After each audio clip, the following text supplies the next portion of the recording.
Pues vamos a empezar la reunión de hoy en Romanos capítulo 11. 13, perdón, 13. Romanos capítulo 13.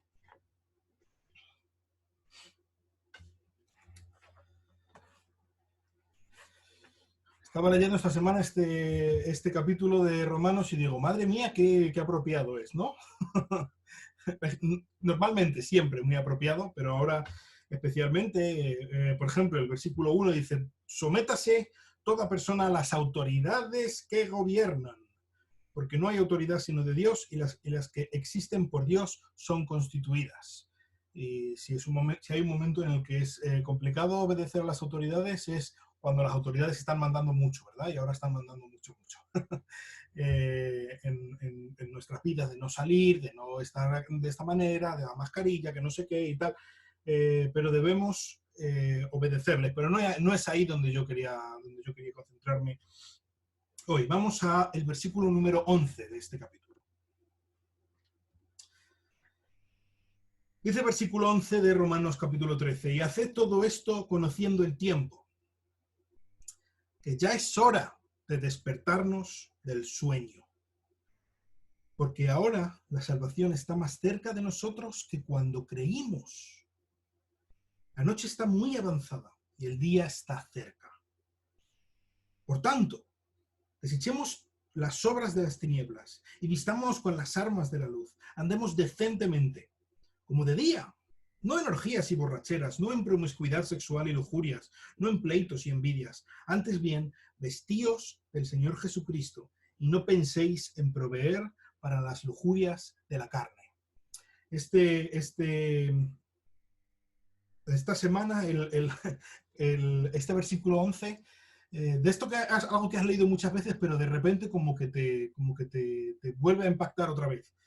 Y dice el apóstol Pablo que ya es hora de despertarnos, que ya es hora de desperezarnos, ya es hora de que termine todo este letargo en el que hemos estado viviendo en nuestras vidas. Y creo que eso es muy importante para recordarlo el día de hoy. Hoy es domingo y recordamos la resurrección de nuestro Señor Jesucristo, que Él derrotó a la noche, Él hizo que saliera el sol, Él fue el que derrotó la muerte, el que derrotó el pecado. Es un poco lo que dice el versículo 12, la noche está muy avanzada y el día está cerca. Él derrotó al pecado y a la muerte, así que el día está cerca en el que Él regrese y el pecado y la muerte sean derrotados de una manera definitiva. Por tanto, así que como Él ha derrotado a la muerte, como Él ha resucitado, como tenemos un Señor vivo, como tenemos a un Señor para el que el tema este del coronavirus no es absolutamente nada, no es importante, no es nada que se le haya escapado de las manos. Por lo tanto, desechemos las obras de las tinieblas.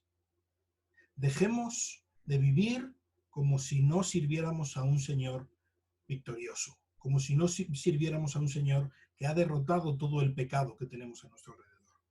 Podemos celebrar no solamente con nuestras bocas y no solamente el domingo por la mañana, podemos celebrar de una manera constante y de una manera viva, de una manera consciente, de una manera santa, sirviendo a nuestro Dios. Podemos celebrar que tenemos a un Dios que ha vencido. ¿Y cómo hacemos esto? Pues fíjate, dice, desechando las obras de las tinieblas, no siguiendo la corriente de este mundo. Vistámonos con las armas de luz, apropiémonos de todo lo que el Señor nos dice aquí que es para nosotros. Apropiémonos de todas las armas que Él nos ha dado. La coraza de la fe, que dice en Efesios, el cinturón de la justicia. Vistámonos con las armas de la luz. Andemos decentemente, siguiendo a nuestro Señor, siguiendo el rastro que Él nos dio. Así que me gustaría que en esta mañana recordáramos a nuestro Señor victorioso, a nuestro Señor que ha vencido al pecado y a la muerte, pero no solamente de una manera cúltica, de una manera ritual, de una manera de estar aquí sencillamente porque tenemos que estar, porque es domingo y así lo celebramos, y que es bueno también, pero no solamente así, también con nuestras vidas, con un propósito de volcarnos a obedecer, a servir, a confiar en nuestro Señor. Porque Él está a las puertas. Y bueno, eso es un poco de lo que vamos a estar viendo hoy, pero Él está aquí. Él en cualquier momento va a llegar. Y no solamente en cualquier momento va a llegar, es que está aquí. Es que Él es el Señor que está aquí. Está a nuestro lado todos los días hasta el fin del mundo. Así que vamos a comenzar este tiempo con una oración, dando gracias a nuestro Señor. Y te queremos dar muchas gracias, Dios. Te queremos dar muchas gracias por ser el victorioso. Te queremos dar muchas gracias porque tú nos has aceptado, no en base a cualquier cosa que nosotros hubiéramos hecho, sino como dice aquí, que nos has aceptado porque podemos estar vestidos de Jesucristo. Porque tú nos has aceptado porque tú nos has dado la justicia de tu Hijo Jesucristo, para que nosotros podamos confiar en sus obras en lugar de las nuestras. Y queremos darte las gracias, Señor, por ser tan bueno, por ser tan misericordioso, por ser tan amoroso para nosotros, Señor. Y rogarte que tú nos ayudes en esta mañana a celebrarte, a celebrar a tu Hijo Jesucristo, a celebrar su victoria, a celebrar la adopción, el perdón que tú nos das por medio de Él y por medio de su sacrificio, y hacerlo no solamente con nuestras palabras y con nuestros gestos y con estar aquí delante de una pantalla, sino con nuestras vidas, Señor, en cada momento. Te lo pido en el nombre precioso de Cristo. Amén. Así que vamos juntos a abrir nuestras Biblias en el Evangelio de Mateo. Continuamos con el Evangelio de Mateo y vamos a comenzar hoy el capítulo 17. Vamos a ver los 13 primeros versículos del capítulo 17 de Mateo. Mateo capítulo 17 y vamos a leer los primeros 13 versículos. Y no sé si os pasará a vosotros, a mí me pasa que llevo unos días, como una semana, algo así. Antes había algún día que me pasaba esporádico, pero llevo como una semana así que me cuesta mucho dormir por la noche. Esto que no me duermo. No sé si os pasará a vosotros, pero me pongo a pensar en cosas, a veces alguna cosa que estoy pensando que no sé si os pasa, puede ser que sea por la cuarentena, he oído que hay gente que le pasa, por el tema de no salir y tal, y pues que como que hay un trastorno del sueño y cuesta dormir. Me pasa a veces, fuera de la cuarentena, pero llevo como una semana o así, que lo tengo y no hay manera ninguna noche de dormirme antes de, yo qué sé, las 4 de la mañana o algo así, y luego por la mañana hay unas niñas que a eso de las 7 ya quieren empezar el día. Entonces, pues molesta un poco, ¿verdad? Molesta bastante. También hay otras veces que me pasa eso. Seguro que a vosotros también os pasa, cuando estáis esperando algo bueno. De esto que va a pasar algo al día siguiente y estás tan emocionado que te cuesta dormir, ¿verdad? Como por ejemplo un viaje. Vas a hacer un viaje, vas a visitar a alguien. Mañana empieza la fase 1 y vas a poder visitar vas a poder ver a tus amigos y a tus familiares, a tu nieto, a tus primos. Mi hija Miriam está loca por mañana poder ver a los primos. ¿Alguien de los que estáis casados pudo dormir algo el día antes de su boda? Yo no. No sé si vosotros pudisteis dormir. Pero sabes, cuando pasa algo así, no pasa nada. Cuando estás durmiendo porque no puedes dormir, cuando no puedes dormir porque sí, porque estás pensando lo que sea y tal, molesta bastante. Pero cuando no puedes dormir porque sabes que algo genial va a pasar el día siguiente, no pasa tanto, ¿verdad? Porque lo que esperas es algo tan espectacular, es algo tan bueno, es algo que tienes tantas ganas de que llegue, que no pasa nada si pasas un ratito sin dormir. No pasa nada si te duele la cabeza. No pasa nada si tienes un esguince en un meñique del pie. No pasa tanto por las cosas que te pasen cuando estás esperando algo muy bueno, ¿verdad? Si tienes alguna incomodidad. Porque tienes la mente puesta en eso tan bueno que va a venir. Vamos a leer este texto más adelante, volveremos sobre esta idea. Mateo capítulo 17 dice: 6 días después, Jesús tomó consigo a Pedro, a Jacobo y a Juan su hermano y los llevó aparte a un monte alto. Y se transfiguró delante de ellos, y su rostro resplandeció como el sol, y sus vestiduras se volvieron blancas como la luz. Y he aquí, se les apareció Moisés y Elías, hablando con él. Entonces Pedro, tomando la palabra, dijo a Jesús: Señor, bueno es estarnos aquí. Si quieres, haré 3 enramadas, una para ti, otra para Moisés y otra para Elías. Mientras estaba aún hablando, he aquí, una nube luminosa los cubrió y una voz salió de la nube, diciendo: Este es mi Hijo amado, en quien me he complacido. A él oíd. Cuando los discípulos oyeron esto, cayeron sobre sus rostros y tuvieron gran temor. Entonces se les acercó Jesús y tocándolos dijo: Levantaos y no temáis. Y cuando alzaron sus ojos, no vieron a nadie, sino a Jesús solo. Mientras descendían del monte, Jesús les ordenó diciendo: No contéis a nadie la visión hasta que el Hijo del Hombre haya resucitado de entre los muertos. Y sus discípulos le preguntaron diciendo: ¿Por qué pues dicen los escribas que Elías debe venir primero? Y respondiendo él dijo: Elías ciertamente viene y restaurará todas las cosas, pero yo os digo que Elías ya vino. No lo reconocieron, sino que le hicieron todo lo que quisieron. Así también el Hijo del Hombre va a padecer a manos de ellos. Entonces los discípulos entendieron que les había hablado de Juan el Bautista. Vamos a hablar. Señor, te quiero dar muchas gracias por tu palabra.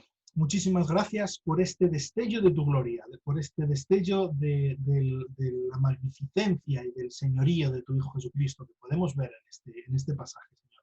Y te queremos rogar que tú nos ayudes a que este destello cambie toda nuestra perspectiva en cuanto a la realidad que estamos viviendo, Señor. Y te lo pido en el nombre precioso de Cristo. Amén. Muy bien, pues alguna vez hemos hablado ya de que creemos que la Biblia es inspirada por Dios, que cada palabra que Dios es inspirada por Dios está supervisada por el Espíritu Santo en los manuscritos originales que escribieron los primeros autores, y que podemos estar muy seguros, plenamente convencidos de que lo que tenemos en nuestras Biblias es lo que Dios quiso que estuviera, pero no todo. Los numeritos no.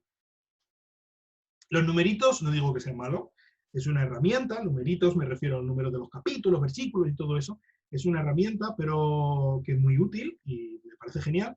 Pero hay veces que confunde un poco. Y este es uno de los casos. Yo creo que no es muy apropiado de la división del capítulo aquí y el ponerlo como si fuera otra escena completamente diferente, porque creo que va totalmente de la mano de lo que estuvimos viendo el otro día. No sé si os acordáis que el otro día estuvimos hace un par de semanas, cuando estábamos viendo que Jesús estaba diciendo todas las condiciones que había que seguir para ser su discípulo. Él decía: si alguno quiere venir en pos de mí, nieguese a sí mismo, tome su cruz y sígame. Y después Jesús estaba hablando de la importancia de tener la perspectiva de que Jesús va a volver con la gloria de su Padre, dice el versículo 27.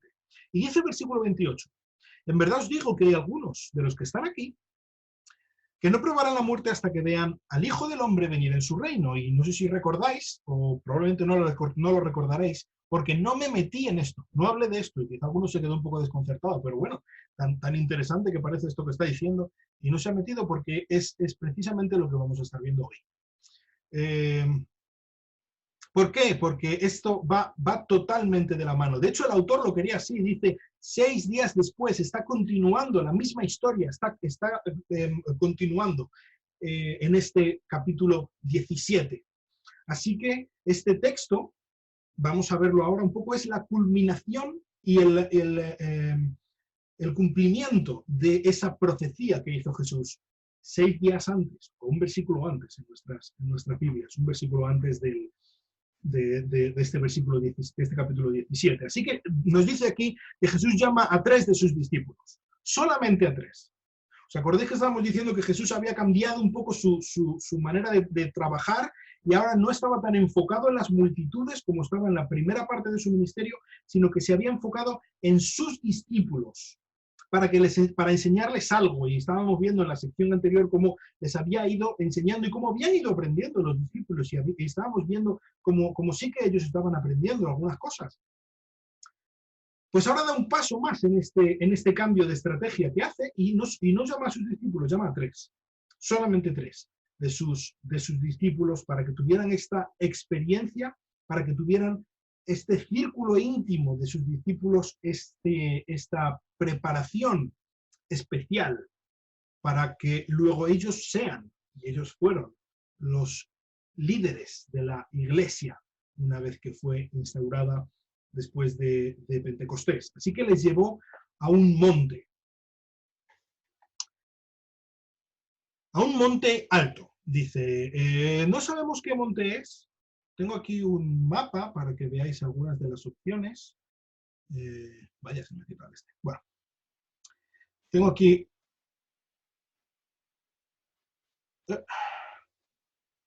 No sé si veis el mapa ahí o no. Sí. ¿Sí? ¿Lo veis? Vale, pues ahí veis dos montes que están rodeados con un circulito. ¿Lo veis? En este momento, de hecho, vemos en el texto anterior, justo anterior, en el capítulo 16, que están en Cesarea de Filipo, que no sé si lo veis ahí un poco al noreste. Ahí está Cesarea de Filipo. Pues os tengo arriba rodeado un monte. Ese es el monte Hermón. Ese monte es el más alto de Israel. Entonces, yo pienso que es el monte donde fue la transfiguración, pero tampoco es algo tan importante. Abajo, lo que tenéis ahí rodeado justo al lado donde pone Nazaret, ese es el monte Tabor. Ese es el lugar donde la tradición sitúa este episodio, ¿vale? Yo creo que es más probable que fuera Cesarea de Filipo, no por nada, sino sencillamente el que está cerca de Cesarea de Filipo, el monte Hermón, porque es más alto, y dice aquí que es un monte alto, y además porque está cerca de donde estuvieron antes, que es en Cesarea de Filipo, que es donde ocurrió el episodio cuando Pedro hace esta confesión acerca de Jesús, de que tú eres el Hijo del Dios, eres el Cristo, el Hijo del Dios viviente, no sé si lo recordáis. Y entonces, aquí ocurre algo increíble.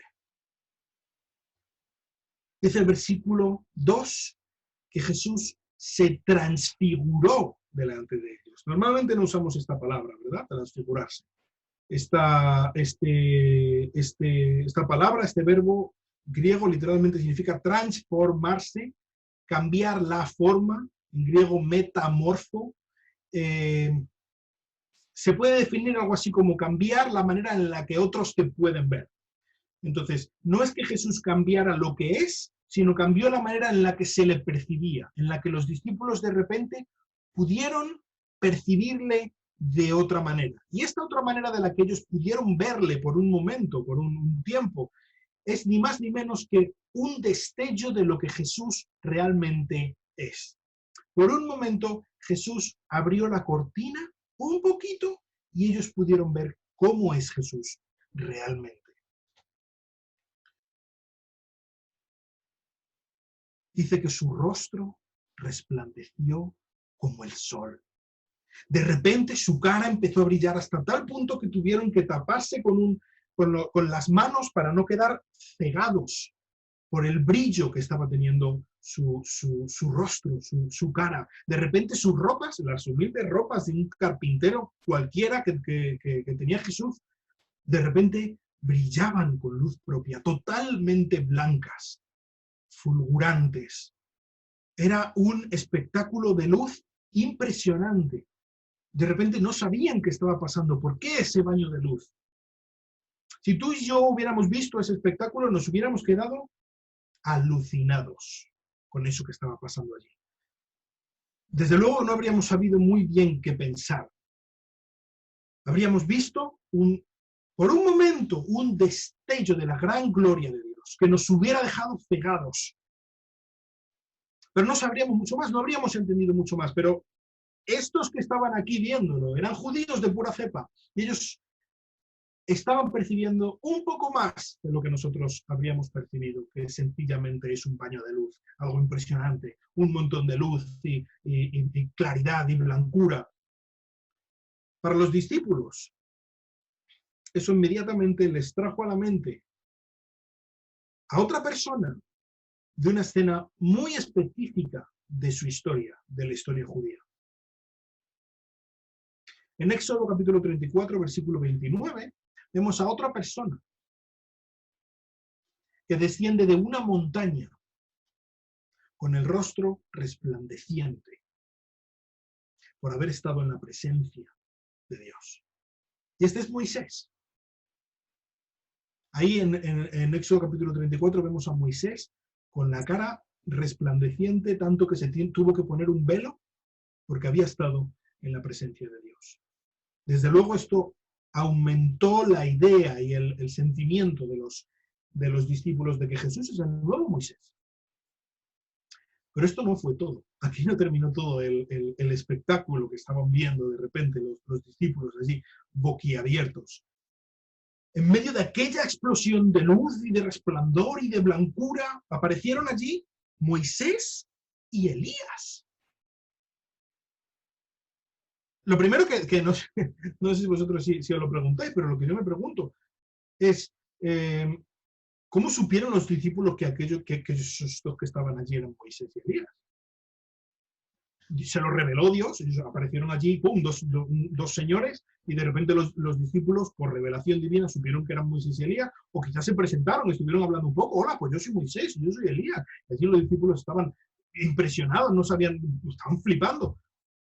O igual, desde luego, no habría sido menos espectacular con todo lo que estaba ocurriendo allí. Moisés apareció con 2 tablas de piedra y Elías descendió del cielo con un carro de fuego. No lo sé, pero el caso es que lo sabían. El caso es que estaban allí el mismo Moisés y el mismo Elías. Increíble, ¿no? Madre mía. Pero quizá la pregunta más importante de todo esto es, ¿qué hacen aquí Moisés y Elías? ¿Por qué están aquí Moisés y Elías? ¿A qué viene?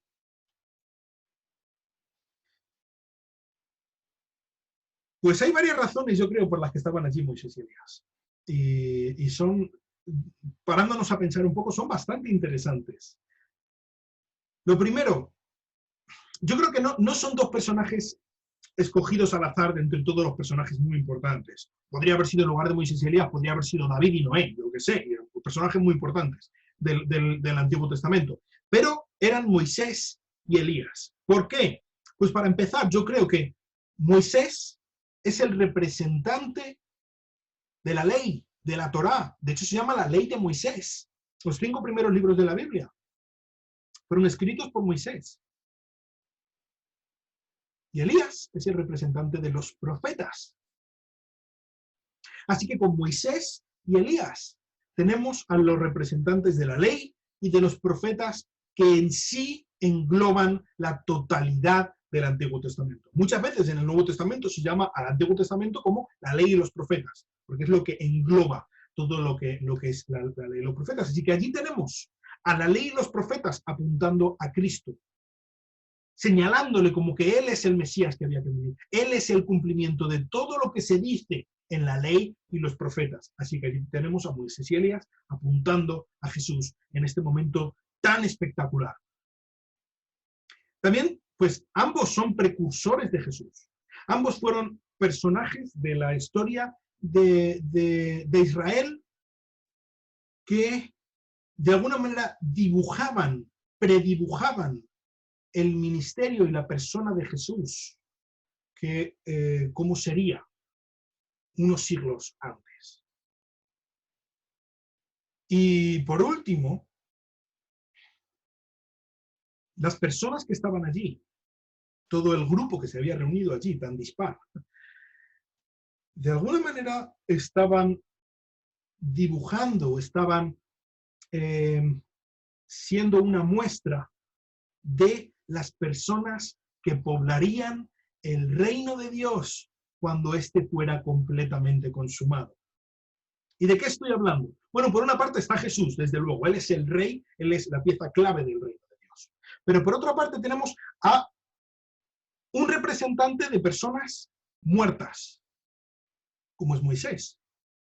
Santos, hijos del reino que han muerto y que serán resucitados cuando se consume el reino de Dios. Por otra parte tenemos el representante de personas que no han muerto, sino que han sido llevados al cielo de una manera milagrosa, de una manera sobrenatural. Y el representante es Elías. Nosotros creemos que Dios nos llevará, en el momento que Él haga lo que se llama como el arrebatamiento, Él va a regresar en las nubes y se va a llevar a los santos para liberarnos de la hora de la prueba, del tiempo de tribulación que va a traer. Así que tenemos esos dos representantes, y también tenemos representantes de personas que estén vivas cuando Cristo venga a instaurar el reino de la tierra, y tenemos allí a los discípulos. Entonces, allí de alguna manera tenemos la representación de lo que sería el reino de Dios. Y esto aquí, en todo su esplendor y en toda su espectacularidad, tenemos el cumplimiento de lo que Jesús les había dicho a los discípulos en el capítulo 16, versículo 28. Algunos de los que están aquí no probarán la muerte hasta que vean al Hijo del Hombre venir en su reino. Y esto es lo que estaban viendo. Ellos estaban viendo cómo sería el Hijo del Hombre viniendo en su reino. Con la gloria del Hijo del Hombre, como dice un versículo antes, en el versículo 27, la gloria de su Padre. Ellos lo estaban viendo allí Jesús, con la gloria de su Padre, con una representación de los que estarían poblando el reino de Dios. Así que, desde luego, Jesús había dicho, no vais a morir hasta que veáis al Hijo del Hombre venir en su reino. Y eso es lo que estaban viendo, precisamente. Es lo que estaban viendo, cumpliendo la profecía que Jesús les había hecho un poco antes. Así que,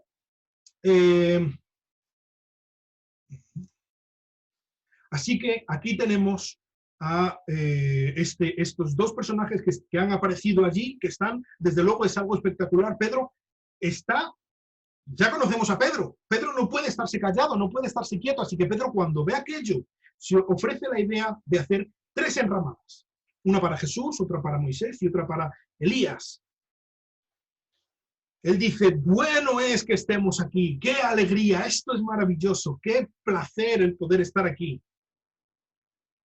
Esto es algo muy normal, esta reacción de Pedro, ¿sabes? Con la esperanza, con la tradición judía que ellos tenían, es algo completamente normal que Pedro reaccione como reacciona. Pedro dice de hacer 3 enramadas. Las enramadas son el icono, la figura más importante de una fiesta que hacen los judíos. El festival de Sukkot, lo llaman ellos, de los tabernáculos. Este festival es un festival con el que se inaugura la temporada de Pascua. Y lo que hacían es que durante 8 días vivían en enramadas. Eran como unas tiendas de campaña que hacían con ramas. Y vivían allí durante 8 días, toda la familia vivían allí. Imaginar los niños, debía ser eso, bueno, se lo pasarían pipa. Y estaban allí viviendo y celebrando dentro de esas tiendas de campaña hechas con ramas. ¿Por qué? Que estaban celebrando, que era tan importante. En esta fiesta ellos celebraban la fidelidad de Dios en medio de los 40 años que vivieron en el desierto sus antepasados, después de haber sido liberados de Egipto y antes de entrar a la tierra prometida. Después de que se hubieran cumplido algunas de las promesas que Dios les había hecho al liberarlos con las plagas milagrosas y con mano poderosa de mano de Faraón, pero todavía no había llegado el momento en el que ellos pudieran celebrar completamente el cumplimiento de las promesas de Dios al haber entrado en la tierra prometida. Pero el hecho de que Dios les hubiera dado el cumplimiento de las profecías al liberarles de Egipto, que les hubiera dado libertad, les hubiera dado la ley, sí que era un motivo de celebración y de expectación al saber que Dios cumpliría el resto de las profecías que les había dado y que les daría esa tierra que emana con leche y miel que Él les había prometido. Así que ellos estaban allí celebrando las promesas de Dios, celebrando que ellos iban a tener la tierra prometida como si ya la tuvieran. Así que tenía todo el sentido del mundo que ellos estuvieran contentos viendo lo que estaba ocurriendo allí, y que ellos quisieran celebrar su particular fiesta de las enramadas de los tabernáculos, estando allí, porque parece ser que ellos habían entendido perfectamente lo que estaba ocurriendo allí, lo que eso significaba. El reino de Dios está aquí. Dios va a cumplir sus promesas. Él va a cumplir todas las profecías y todas las bendiciones que ha dado al pueblo de Israel. Lo va a cumplir, y lo va a cumplir en este hombre, en este Jesús. Él es el Mesías que va a traer todas las bendiciones. Así que vamos a celebrar por medio de estas enramadas que nos recuerdan a ese otro tiempo de celebración, a la expectativa que se cumplieran las profecías que Dios les había dado. Lo habían entendido perfectamente. Solo había una cosa que no habían entendido, y era el tiempo, cuándo eso debía cumplirse. Es verdad todo lo que estaban pensando, pero no es verdad que eso iba a ser cumplido ahora mismo, en ese momento. Pero en esta ocasión Jesús no tuvo que corregirles de nuevo, porque lo que ocurrió fue algo que les trastocó completamente. Incluso podemos decir, luego vamos a ver por qué, que cambió su vida. Porque mientras estaban hablando y Pedro estaba ya haciendo los planes y estaba haciendo ya todo, para él ya estaba el reino consumado. De repente, una nube luminosa, ¿cómo será eso? No lo sé. Espectacular, una nube que brilla, descendió a la cima de la montaña donde ellos estaban y les cubrió completamente. De repente estaban envueltos en una niebla densa y brillante por todas partes. Y entre esa niebla se escuchó una voz profunda, una voz amorosa, una voz firme, que decía: este es mi Hijo amado, en quien me he complacido, a él oíd. Desde luego que viendo todo este espectáculo de luz y sonido que estaban teniendo los discípulos, escuchando estas palabras, era muy claro quién es el que estaba hablando, a través de esa voz en medio de esa nube luminosa. Era Dios mismo. Era el Padre de Cristo, el Padre de Jesús, del Hijo de Dios. Pero aquellas palabras, no sé si recordáis, aquellas palabras no es la primera vez que se pronunciaban. Al menos no todas las palabras. Este es mi Hijo amado, en quien me he complacido. Esto ya en el capítulo 3 del Evangelio de Mateo. Lo escuchamos. Una voz que viene del cielo cuando Juan el Bautista está bautizando a Jesús. ¿Os acordáis? Este es mi Hijo amado y estoy muy orgulloso de él. En el momento en el que Jesús iba a inaugurar, iba a comenzar a dar el primer paso hacia su ministerio, ahí estaba el Padre apoyándole, dándole su amor, dándole su aceptación, diciéndole lo orgulloso que está de él. Y ahora, cuando Jesús está a punto de comenzar este camino real del que estamos hablando, cuando Jesús va a dar el primer paso que le lleva directo a la cruz, ahí está su Padre, dándole este empujón de nuevo, dándole este ánimo, esta fuerza, este amor que desde luego Jesús necesitaba. Pero esta visión tan espectacular no solamente va destinada a Jesús, también va destinada a los discípulos. No había tanta gente en este momento como en el bautismo de Jesús, no había tanta gente que lo ve. Pero la poca gente que había allí, estos 3 discípulos, desde luego son impactados por esto que ocurre. Y esto lo vemos claramente. Cuando Pedro, el bocachancla, que estaba allí, que siempre tenía que hablar, unos años después, en la segunda epístola de Pedro, una carta que él escribe, segunda de Pedro 1:16, dice esto: Porque cuando os dimos a conocer el poder y la venida de nuestro Señor Jesucristo, no seguimos fábulas ingeniosamente inventadas, sino que fuimos testigos oculares de su majestad. Pues cuando él recibió honor y gloria de Dios Padre, la majestuosa gloria le dio esta declaración: este es mi Hijo amado en quien me he complacido. Y nosotros mismos escuchamos esta declaración hecha desde el cielo, cuando estábamos en el Monte Santo. Así que aquí tenemos a Pedro muchos años después, recordando esta experiencia como una experiencia de estas que te marca la vida. Y diciéndoles a las personas que le están leyendo: no penséis que nos lo estamos inventando, porque nosotros estábamos allí y hemos visto esta gloria de Dios y hemos escuchado claramente esta voz que le estaba diciendo a Jesús: este es mi Hijo amado, en quien me he complacido.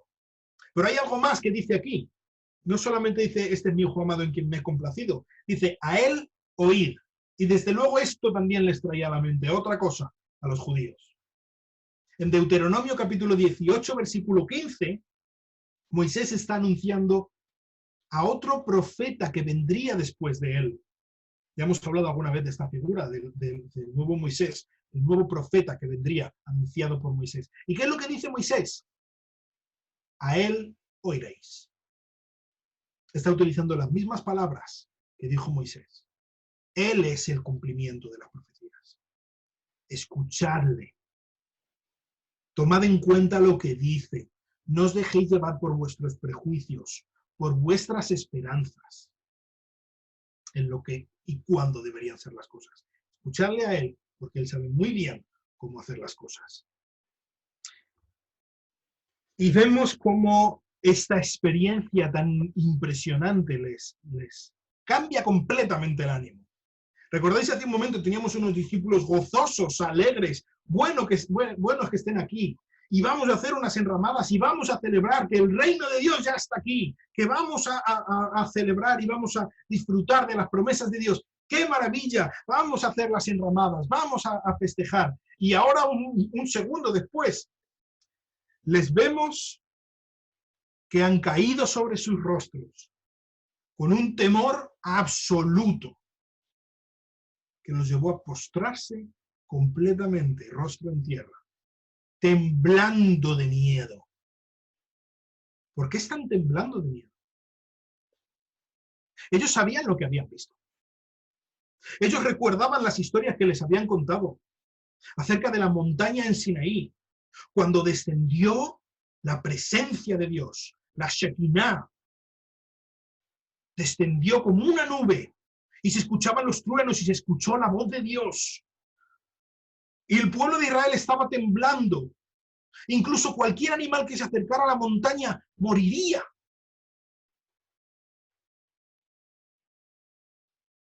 Dios no es alguien con quien jugar.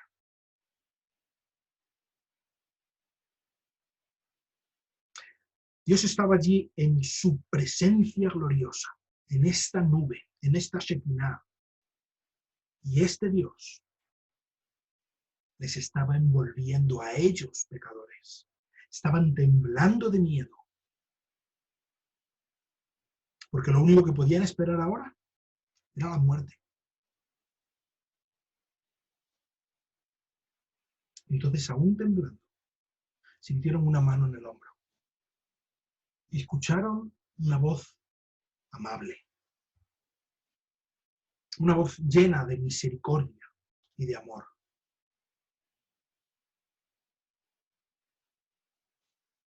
Que les decía: levantaos, no tengáis miedo.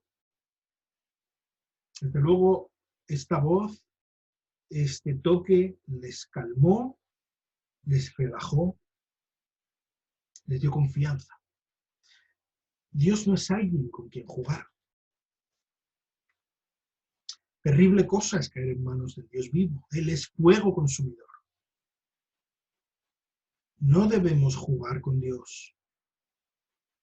Dios es alguien muy serio. Pero podemos fiarnos de él. Dios, como dice en las crónicas de Narnia, Dios no es un león domesticado. Él es el Señor, Él es el soberano, Él es el Dios eterno, pero podemos fiarnos de Él.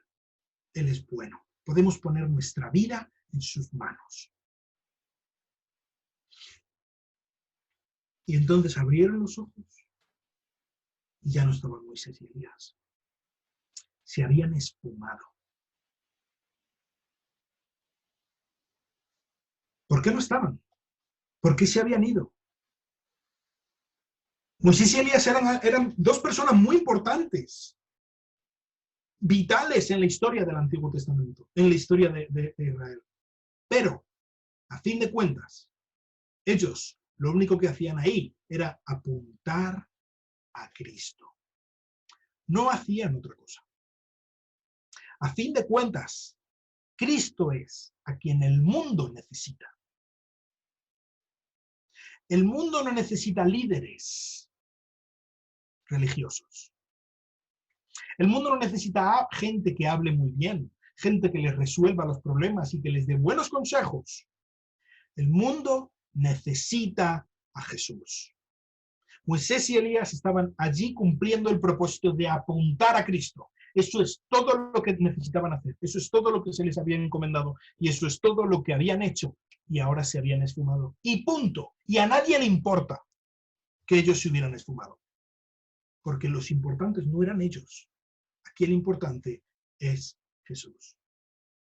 Y los discípulos, desde luego, muy tocados por aquella experiencia que habían vivido, estaban descendiendo de la montaña y pensando en todo lo que habían estado viendo, desde luego pensando en el que Moisés y Elías habían estado allí con ellos.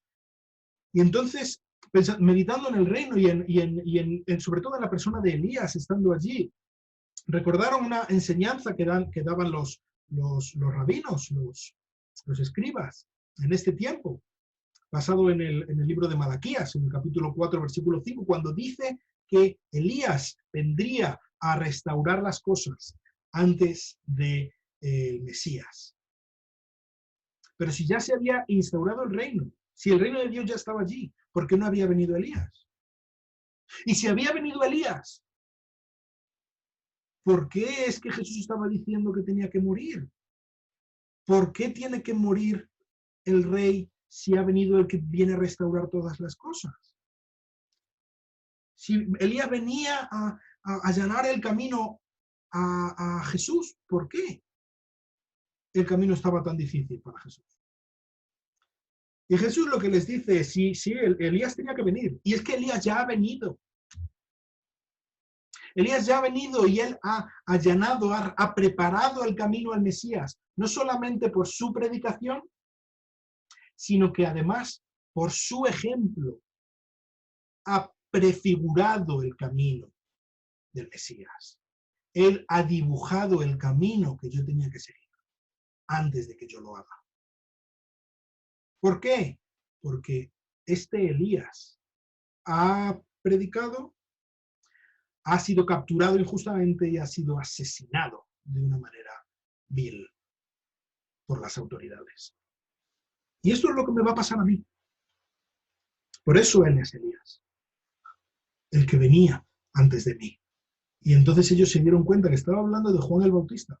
No está diciendo que Juan el Bautista es Elías en el sentido como quizá algunos piensen en un plan de, ¿cómo se dice? Como cuando que uno muere y luego su alma está dentro de otra persona. No estaba hablando de esto. Pero es el espíritu de Elías, es la misión de Elías. Estaba en Juan el Bautista.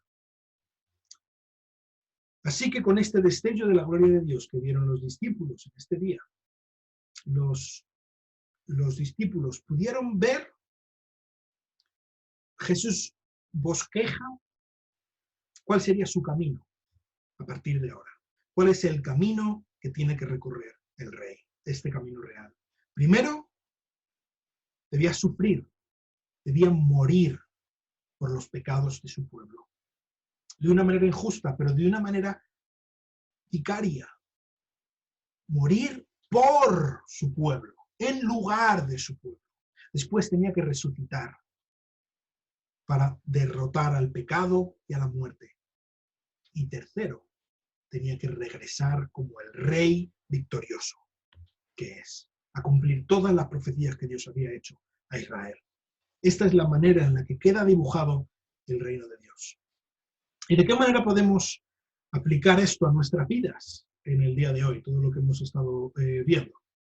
Pues yo creo que lo primero que debemos pensar, lo estábamos diciendo hace un momento, es verdad que Moisés y Elías son personajes muy importantes y es difícil sobreestimar su importancia en la historia de Israel.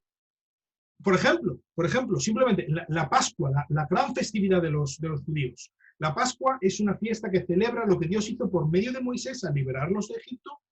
Pero ¿sabes cómo lo celebran? Incluso hoy en día los judíos. En la mesa en la que ellos están celebrando la Pascua, dejan un sitio libre, con una copa puesta, con vino, preparada para Elías. ¿Por qué? Porque ellos saben que Elías tiene que venir antes que el Mesías, a preparar el camino, a restaurar todas las cosas. Así que ellos tienen la esperanza de que Elías venga y restaure para que puedan cumplirse las promesas de Dios. La gran fiesta de los judíos gira en torno a estos dos personajes. ¿Qué importantes son? ¿Y qué importantes no son?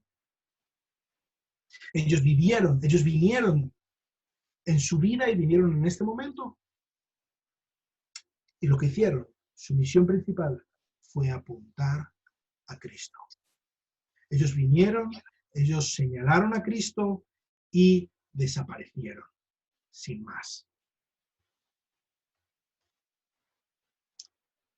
Esto debe ser un ejemplo para nosotros.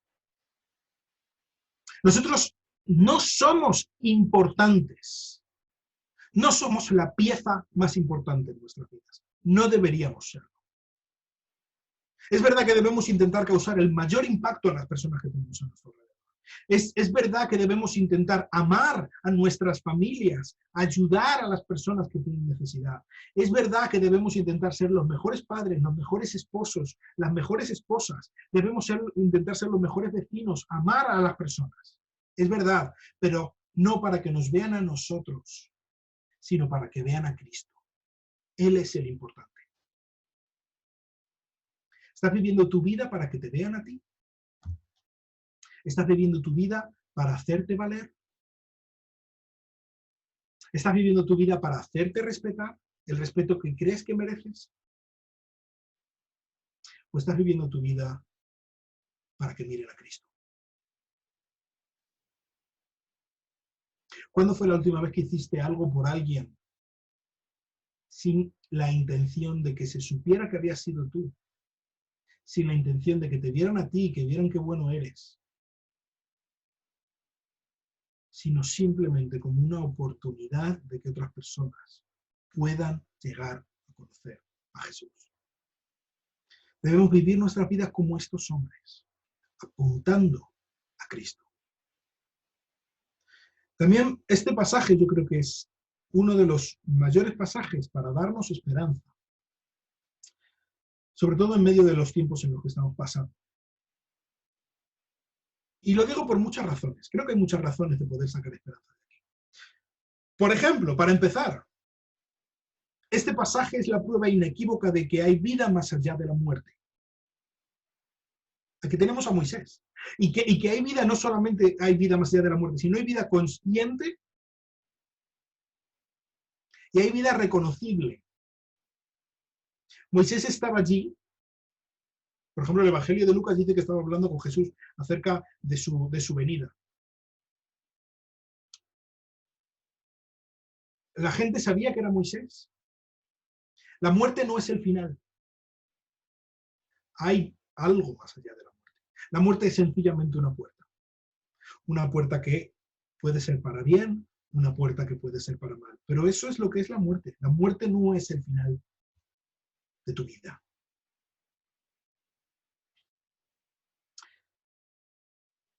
Pero esa no es la única razón por la que este pasaje nos puede dar esperanza.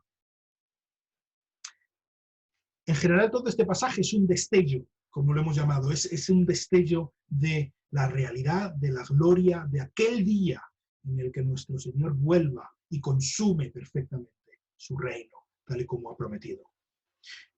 Es en ese día todas las injusticias en medio de las que vivimos serán deshechas. Todos tus sueños, los anhelos de nuestras vidas serán hechos realidad para todas las personas que hayamos confiado en Cristo. En ese día, todas las preocupaciones que nos abruman hoy en día habrán quedado atrás. Por delante solamente tendremos un futuro dorado, un futuro perfecto, un futuro lleno de actividad maravillosa, de actividad con propósito. Cristo vino como un sacrificio. Cristo vino para ser el siervo de Dios, para darnos su vida, pero volverá. Y volverá como un rey victorioso. Volverá a poner las cosas en su sitio. Y volverá para hacer todo bien.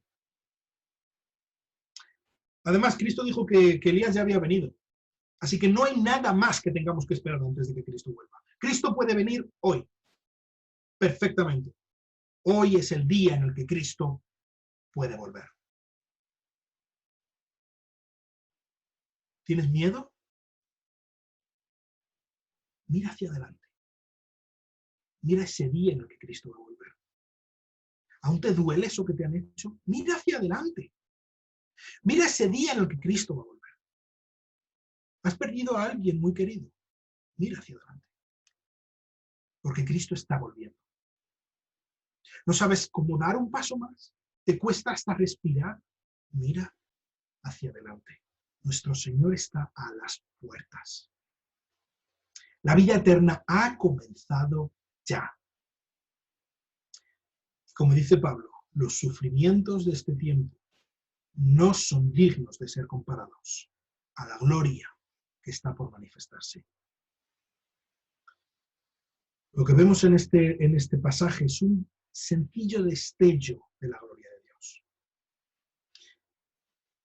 Pero si nos ponemos a pensar, esto no es lo común en la vida de Cristo, ¿verdad?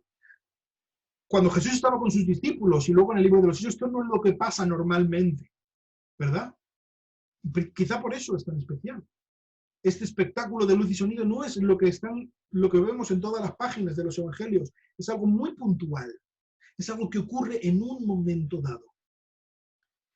Y nosotros vivimos ahora en un tiempo en el que muchas veces los cristianos tenemos unas expectativas erróneas acerca de lo que Cristo va a hacer. Y normalmente vivimos en un tiempo en el que estamos declarando que un año de prosperidad y salud y la gloria de Dios y que descienda la presencia de Dios. Pero así no es como funciona. Así no funciona. Esto es una excepción. Esta excepción además está enfocada a preparar a Jesús para el sufrimiento y a los discípulos para lo que vendrá. Así que cuando nos veamos en situaciones difíciles, no debemos preguntarnos, ¿por qué Dios no viene a liberarme? ¿Por qué no me ayuda y me saca de esta situación tan terrible en la que estoy pasando? Sino quizá deberíamos preguntarnos, ¿por qué Dios se ha molestado en ayudarme las otras veces? Debemos cambiar el guión, debemos cambiar nuestro corazón. En lugar de exigirle a Dios, agradecerle a Dios por tantas veces que nos ha ayudado, por tantas veces que nos ha dado lo que no merecíamos, y rogarle que Él nos ayude a seguir adelante, agarrados a Él en medio de esta situación, aferrados a su mano poderosa. Las ocasiones en nuestra vida, que sí que ha habido, yo he vivido ocasiones en las que podemos estar diciendo, madre mía, pero qué milagro tan glorioso, pero qué es esto que Dios ha hecho por mí, qué maravilloso. Estas ocasiones debemos aferrarlas, debemos guardarlas en nuestro corazón, atesorarlas y volver a ellas cuando veamos que la cosa está difícil. No para que Dios lo repita y nos saque del atolladero, sino para decir, tú eres Dios, yo confío en ti y sigo adelante, me agarro a ti y sigo. Porque muchas veces Dios, siempre, de hecho, Dios no quiere cambiar nuestras circunstancias y hacer que vayamos en un crucero de placer con el mar como una balsa de aceite. Él quiere cambiar nuestro corazón. Eso es en lo que Él está más interesado. Él quiere hacernos más como Cristo. Y para Cristo esta situación fue el primer paso hacia el Gólgota. Fue el primer paso hacia la cruz. Todos pasamos por momentos difíciles. Y puede ser que parezca que Dios no está dispuesto, no nos está escuchando, no quiere cambiar la situación. ¿Por qué Dios hace esto? ¿Por qué? Deja tu amargura, deja tu miedo, deja tus esperanzas a los pies de Cristo. Y dale las gracias. Porque sabes, aunque no responda como tú quieres y cuando tú quieres, Él siempre responde. Y siempre lo hace de la mejor manera, en el mejor momento. Lo que Jesús nos muestra en este destello es tan espectacular, como estábamos diciendo antes, cuando no duermes por estar esperando algo maravilloso. Esto que vemos es tan espectacular que no pasa nada por tener que pasar un mal rato, esperando. No será para tanto si estamos poniendo nuestra mirada en el glorioso regreso de nuestro Señor Jesucristo, en esta gloria, en este propósito, en esta vida eterna, en esta esperanza que podemos tener, en que Cristo vuelve, que Cristo está a las puertas. Y con Él todo estará bien. Y me gustaría aprovechar este momento justo antes de acabar para rogar a todas las personas que me estáis escuchando y que nunca habéis confiado en Cristo como vuestro Salvador. Creed que Él es vuestra única esperanza. De ninguna manera vais a poder salir adelante sin Él. Ni en esta vida, y desde luego no en la próxima. Vamos a orar. Señor, gracias por tu Hijo Jesucristo. Gracias por tener un Señor, un Dios tan bueno, tan misericordioso, tan amable, tan poderoso, Señor. Gracias porque podemos confiar en ti. Gracias porque en medio de nuestra situación, en medio de lo que sea, contigo hay esperanza, Señor. Muchísimas gracias por este destello de la gloria de tu Hijo Jesucristo y de tu gloria, Señor. Muchas gracias, en el nombre precioso de Jesús. Amén.